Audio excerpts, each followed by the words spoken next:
체험하는 것이 믿음입니다 라는 말씀의 제목으로 함께 은혜 나누고자 합니다. 자, 우리가 신앙생활을 하면서 보면은요, 하나님, 눈에 보이지 않는 하나님을 믿는다는 것은 참으로 어려운 일입니다. 사실 눈으로 무언가를 보고 확인한다면 그것은 쉽게 믿어질 것입니다. 그렇게 어떤 형상을 만들어서 거기에 지극정성을 다하는 종교들도 우리는 볼 수가 있습니다. 그러나 우리가 반드시 알아야 할 것이 있습니다.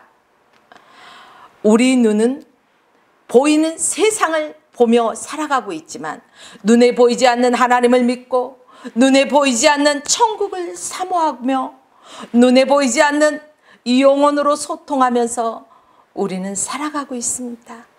내 영혼을 소중하게 여기는 일보다 더 중요하고 급박한 것은 없습니다. 우리가 하나님을 배우고 아는 것은 우리의 지식으로 되어지는 것이 아닙니다. 우리의 귀로 듣는다 해서 되어지는 것이 아닙니다. 경험적인 것을 말하고 있습니다. 어떻게 보면 성경에서 하나님을 안다는 것은 체험적인 것이라 할 수도 있습니다. 그래서요, 체험적인 신앙은 어떻습니까? 위기 속에서도 두려워하지 않고 강하고 담대하게 나갈 수 있는 힘이 있습니다. 이 체험적인 신앙으로 하여금 우리 안의 고난 속에서도 우리에게 인내할 수 있게 만드는 힘이 있다는 것입니다. 그렇습니다. 이 체험적인 신앙을 가지고 있는 사람들은 앞길이 비록 캄캄하고 어두운 가운데서도 잠잠하게 하나님의 때를 기다리게 만드는 힘이 있다는 사실입니다. 그렇습니다. 체험은 힘이 있습니다. 능력 있는 믿음의 신앙이라고도 할 수 있습니다. 왜냐하면 사람들은 배운 것은 확신하지 못하지만 자기의 눈으로 직접 본 것은 확신하기 때문에 그렇습니다. 그런데 체험은 실천을 통해서 이루어진다는 사실입니다. 그것은 진리의 말씀입니다. 오늘날 많은 성도들이 신앙의 성장과 솟아오르는 기쁨이 부족하고 또 갈급한 나머지 더 좋은 말씀을 찾고 있지만 말씀을 실천하며 그 안에서 역사하는 성령을 체험하고자 하는 갈급한 힘이 없습니다.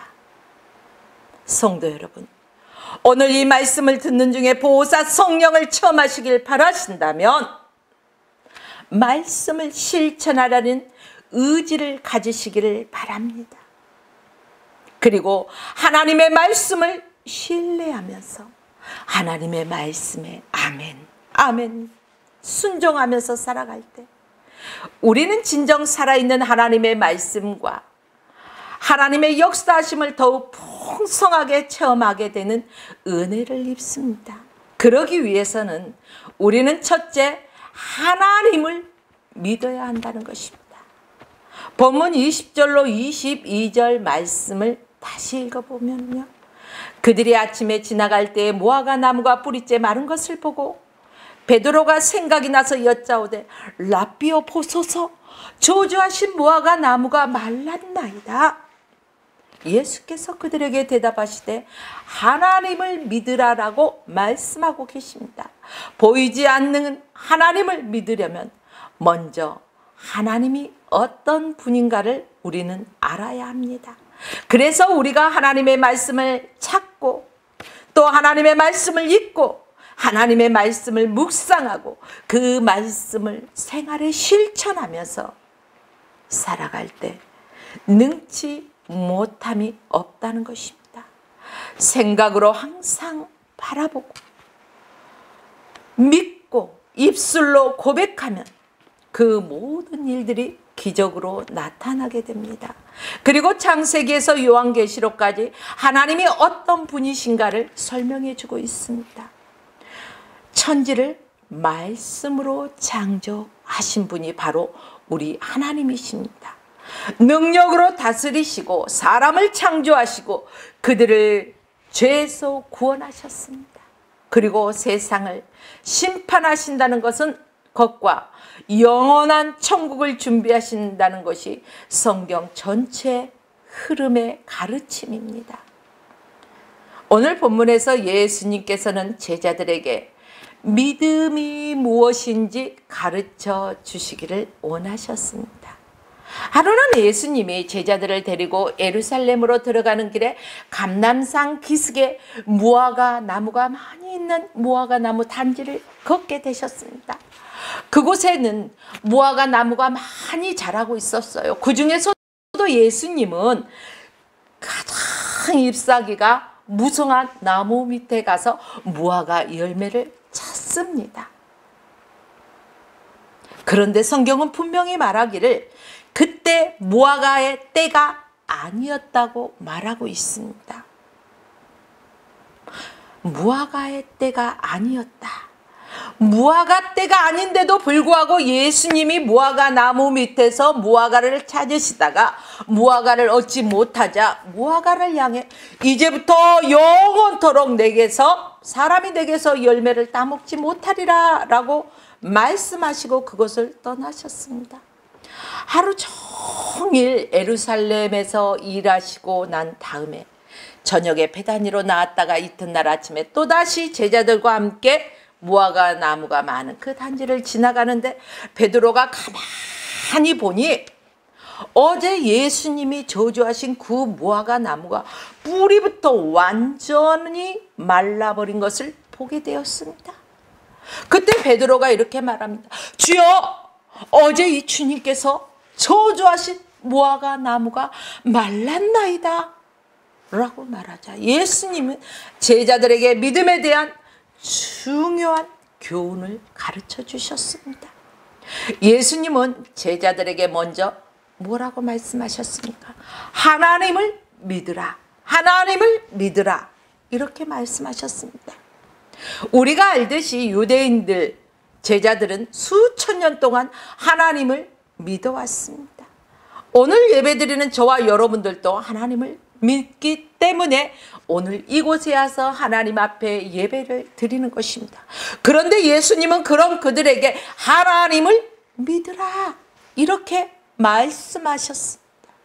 그것은 하나님의 존재를 믿는 믿음, 신앙으로 안 된다는 말입니다. 하나님의 전능하신 능력과 무한하신 선하심을 의심 없이 신뢰하는 믿음을 가지라는 말씀입니다. 우리는 흔히 그렇습니다. 기도를 할 때도 금방 응답이 빨리 오면은요 쉽게 믿어지죠. 그러나 이 연단의 과정이 길고 기도의 응답이 더딜 때는 어떻습니까? 그래도 흔들리지 아니하고 확실한 믿음을 가지고 하나님을 신뢰하십니까? 우리는 우리의 믿음의 상태를 점검해 보아야 합니다. 여기서 우리는 흔들림이 없는 바로 확실한 믿음을 가지라는 것입니다. 하나님을 철저하게 어떠한 상황 속에서도 신뢰하는 믿음을 가지라는 것입니다. 예수님이 가지고 있는 그 권능이 있고 확실한 믿음을 제자들도 가지라는 것입니다. 하나님이 행하시는 큰 일을 우리도 할 수 있는 그 믿음을 가지라는 것입니다. 사실 우리가 이 세상을 살아갈 때 믿음 없이 살아가는 사람 하나도 없습니다. 믿음은 크게 두 가지로 나눌 수가 있습니다. 하나는 신념입니다. 또 하나는 신앙입니다. 이 세상 사람들은 신념으로 살아가지만은 신앙은 없다는 것입니다. 신념은 무엇입니까? 자기 자신을 믿는 믿음이 바로 신념입니다. 그렇습니다. 신앙은 전지전능하신 하나님과 하나님의 말씀을 믿는 것입니다. 하나님의 말씀에 근거하기에 반드시 보장이 있습니다. 현대인은 신념이 아주 강합니다. 자신의 신념으로 모든 것을 할 수 있다고 생각하고 있습니다. 결국 자신의 젊음, 건강, 지식, 경험, 물질 이러한 것들을 의지하게 됩니다. 그런 것들이 인생의 영원한 행복을 가져다 주는 것으로 생각하고 살아가기 있기 때문에 그것을 믿고 살아가고 있습니다. 그러나 중요한 것을 잃어버려서는 안 됩니다. 중요한 것은 유한한 것으로 영원한 것을 대신할 수는 없다는 것입니다. 신념을 가지고 신앙을 대신할 수가 없다는 것입니다.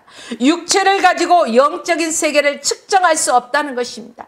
불가능한 것을 가능케 만드는 바로 하나님을 믿은 즉 하나님을 믿는 믿음으로 살아가라, 이 말씀입니다. 하나님은요, 하늘과 땅을 지으셨습니다. 사람의 생사화복을 주장하십니다.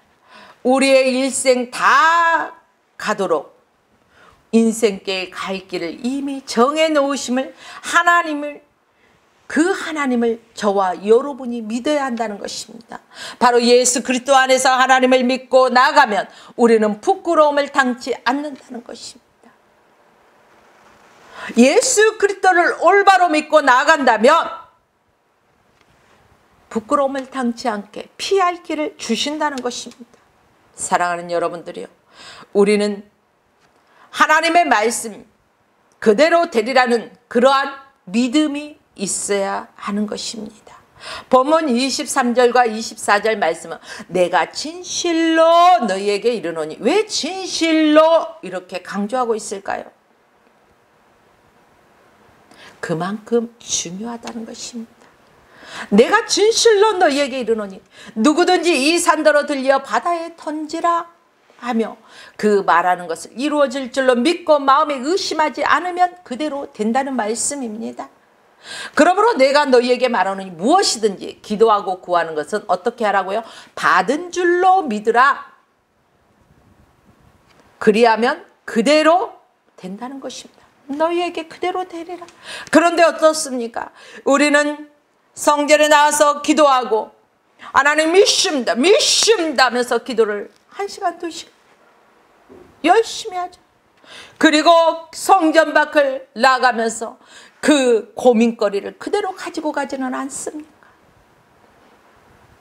이루어질 것을 생각지도 않고 기도하는 동안에는 믿습니다 하면서 성전문을 나서면서는 또다시 의심이 생길 때가 얼마나 많이 있습니까? 이 일이 정말 될까 안 될까? 그러나 여러분들이요, 의심하는 자는 받은 줄로 생각질 말라는 것입니다. 그러므로 저와 여러분들은 하나님이 말씀하시면 그대로 된 줄 믿으시기 바랍니다. 또한 믿음으로 구한 모든 것들은 하나님께서 이루어 주실 것을 믿음으로 감사하면서 간구하십시오. 하나님은 우리의 모든 것을 들어주시는 하나님이십니다. 단 조건이 있죠. 그것은 하나님을 온전히 믿어야 한다는 것입니다. 하나님을 온전히 신뢰해야 한다는 말씀입니다. 오늘 또 말씀에 하나님을 믿으라 말씀하신 후에 그대로 되리라 말씀하셨습니다. 먼저 산을 옮길 만한 믿음을 말씀하셨다는 것이죠. 예수께서 이 말씀을 하신 것은 유대 사회에서는 불가능하게 보이는 일이 해결할 사람을 가리켜 산을 옮길 자라고 말하기 때문에 그렇습니다. 산을 옮길 만한 믿음을 갖기 위해서는 어떻게 해야 될까요? 산을 옮길 만한 믿음을 갖기 위해서는 결코 의심하지 말아야 된다는 것입니다. 믿음은 하나님이 이루어 주실 것을 믿고 의심하지 않는 것을 믿음이라고 하는 것입니다. 하나님을 100% 믿는 것이 믿음입니다. 여러분, 순금이 왜 비싼 줄 아십니까? 거기에는 불순물이 없기 때문에 비싼 것입니다. 값어치가 있다는 것입니다. 그렇듯이 하나님을 믿는 믿음 또한 100%의 믿음. 하나님이 말씀하시면 우리 생각으로 이해가 가지 아니하고 내 경험과 이론과 어떠한 것을 동원해도 이해가 가지 않는다 할지라도 하나님이 말씀하시면 그대로 믿어지는 것이 100% 믿음입니다. 또한 믿어진 사람은 어떻게 해야 될까요? 그대로 순종해 나가는 것이 믿음이라는 것입니다. 믿어져 라고 말하면서도 머리로는 알지만 우리의 행함이 없다면 그것은 진정한 믿음이 아니라는 것입니다. 믿음과 행함은, 믿음과 순종은 이꼬르 같이 간다는 것입니다. 그러므로 믿음 있는 자는 조금도 의심하지 않습니다. 담대하게 행할 수 있다는 것입니다. 그래서 성경에서는 강하라 담대하라, 강하라 담대하라. 하나님이 나와 함께 하시기 때문에 그것을 믿는다면 강하고 담대하라는 것입니다. 그래서 히브리서 11장 1절 말씀에 뭐라고 말씀하고 있습니까? 믿음은 바라는 것의 실상이요 보이지 않는 것들의 증거라고 말하고 있는 것입니다. 그런데 사탄은 어떻습니까? 사탄은 자꾸 의심을 갖게 합니다. 야야, 다시 한번 생각해봐. 정말 믿어도 되겠니? 정말 그럴까? 사탄은 우리에게 이러한 의심을 갖게 한다는 것입니다. 우리의 생각도 의심을 줍니다. 그러므로 우리 성령님이 주시는 믿음을 가져야 확신을 가지고 의심하지 않게 된다는 것입니다. 의심하는 자 아무것도 얻지 못한다는 것을 다시 한번 기억하십시오. 또한 우리 주님이 말씀하신 것처럼 우리는 용서할 수 있는 그러한 마음이 있어야 된다는 것입니다. 용서하는 것. 용서한다는 것은요, 어떻게 보면 참으로 어렵죠. 그러나 본문 25절 말씀해 보십시오. 서서 기도할 때 아무에게나 혐의가 있거든 용서하라. 용서하라는 것입니다. 그리하여야 하늘에 계신 너희 아버지께서도 너희의 허물을 용서하여 주시리라. 사랑하는 여러분, 저와 여러분들은 어떻습니까? 정말 상대의 허물을 용서하고 있습니까? 사실 따지고 보면은요, 우리는 누구를 용서하거나 뭐하거나 하는 그런 게 아니고 하나님께서 우리를 용서해 주시는 거죠. 사람과 사람의 사이는 사랑의 대상이에요. 그렇기 때문에 누구를 미워하거나 시기하거나 그래서는 안 된다는 것입니다. 사랑하는 여러분, 오늘 이 시간부터 누가 믿거든 주님의 사랑의 눈으로, 사랑의 손길로 얼마나 나 같은 죄인을 주님께서 사랑하시고 나 같은 죄인을 구원하시기 위해 하나뿐인 독생자 예수 그리스도를 보내주셔서 그 핏값으로 우리의 죄값을 지불하시고 하나님의 자녀 삼아주신 그 크신 은혜와 사랑을 받았음을 기억하십시오. 그보다 더 큰 사랑이 어디 있습니까? 사랑을 받은 자는 사랑을 할 수가 있습니다.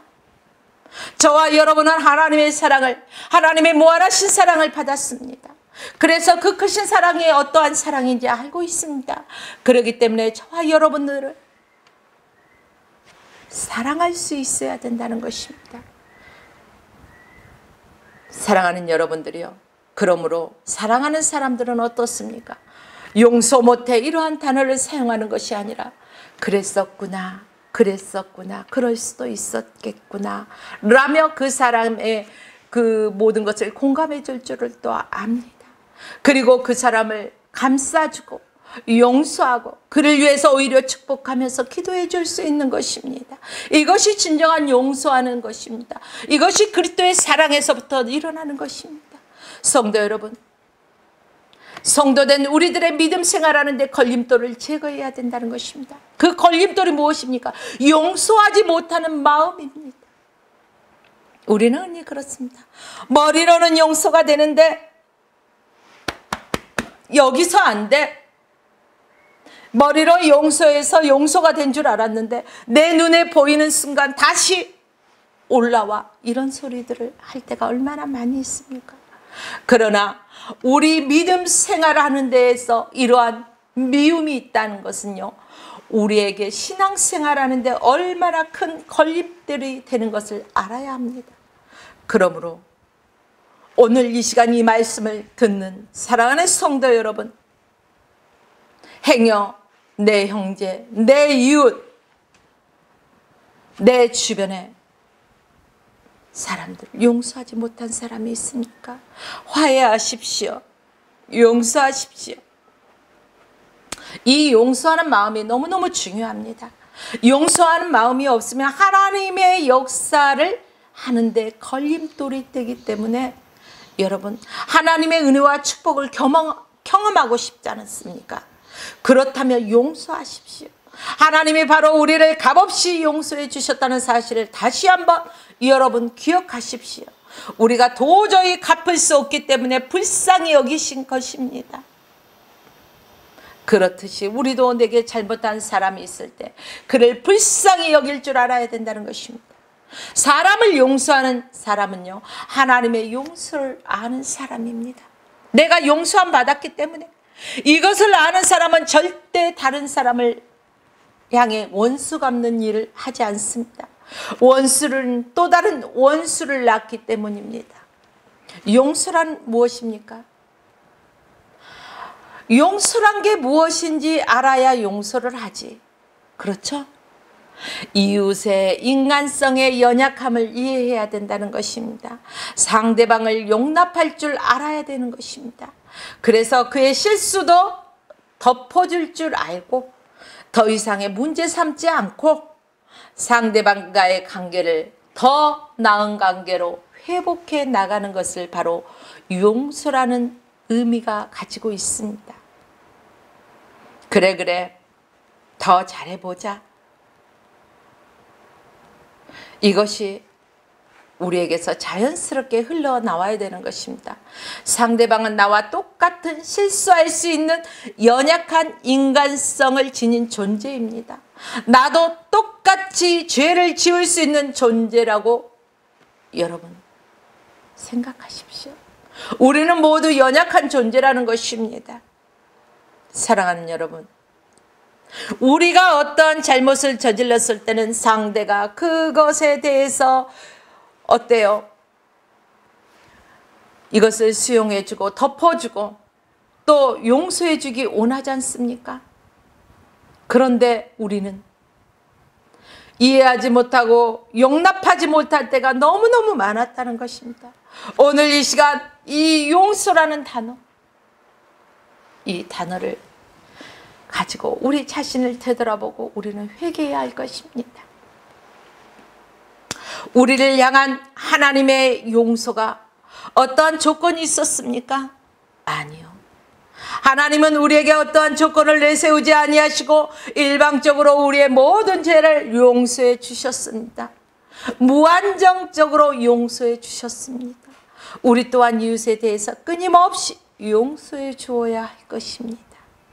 예수님께서는요, 70번씩 7번이라도 용서해 주라 이렇게 말씀하셨습니다. 무한정한 실수, 우리는 이렇게 실수하면서 살아가는 존재이기 때문에 그렇습니다. 사랑하는 여러분들이요, 기도하기 전에 먼저 용서하십시오. 가장 훌륭한 사랑은 어떤 것일까요? 전자에도 말씀드렸듯이 사랑입니다. 사랑이 크면 클수록 용서할 수 있는 마음도 점점 커진다는 것입니다. 저와 여러분들은 조건 없는 하나님의 무한하신 사랑을 받았습니다. 그러므로 저와 여러분은 용서하는 마음을 가지고 상대를 이해하고 나갈 수 있는 그러한 사랑의 마음으로 다가서기를 바랍니다.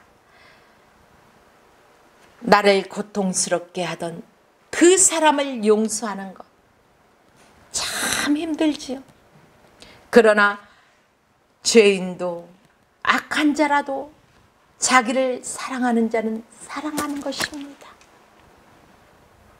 나를 미워하고 핍박하는 자를 우리는 사랑하기 힘들지만은 바로 하나님이 우리에게 크신 그보다 엄청난 그 아들까지 내어주는 그 사랑으로 우리에게 사랑하셨기 때문에 오늘 저와 여러분은 그 큰 사랑으로 용서하는 마음을 가져야 할 것입니다. 그래서 우리는 용서하며 사랑하는 체험적인 신앙을 통해서 더욱더 확실하고 더욱더 견고하게 하나님 안에서 하나님의 말씀을 신뢰하면서 단 0.1%의 의심도 없는 100%의 순종, 그러한 하나님의 말씀에 순종하는 믿음의 사람들이 되어서 우리의 삶 속에서 체험하는 모든 것들에 하나님의 은혜 가운데 감사하며 살아가는 저와 여러분의 삶이 되어지기를 주의 이름으로 축복하며 오늘 말씀을 마칩니다.